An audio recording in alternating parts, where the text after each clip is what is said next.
Happy day, friends. The book of Revelation has been interpreted by many different people in many different ways. Now, I'm not sure anybody has it all perfectly interpreted, but we do listen to what people have to say, and we can draw our own conclusion through prayer as to what means what.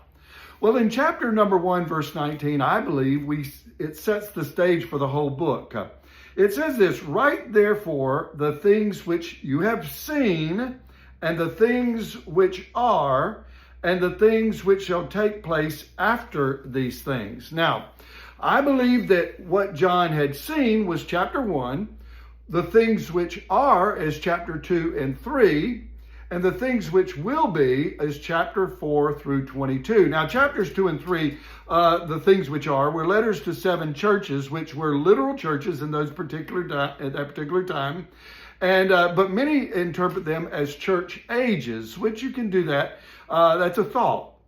But chapters 4 to 22 is what most of us like to focus on because it's the end times. And but we see in chapter 4, and I believe that chapter 4 to chapter 19 is the tribulation period. And we see John writing and catching visions of things happening in heaven and things happening on earth. So from 4 to 19, it jumps back and forth from heaven to earth. And sometimes it's not exactly chronological. We like it all chronological and have it all spelled out, but sometimes it's not. But it jumps from heaven back to earth during the 7-year period after the rapture or the carrying away of the church.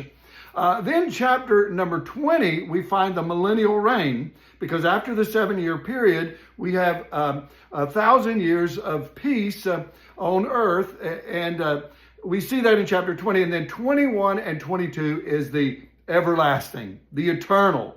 But I think it is appropriate for Revelation to close with chapter 22, where Jesus is saying 3 times, he said, "Behold, I come quickly."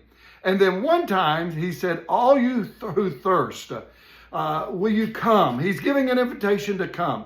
So what a good conclusion to the Bible. It's a warning to say, hey, he's coming quickly, but he's offering us to come.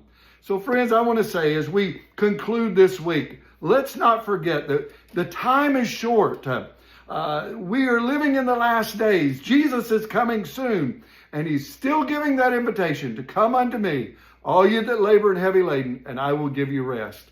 Well, listen, you have a wonderful weekend, and we'll see you back again on Monday. Bye-bye.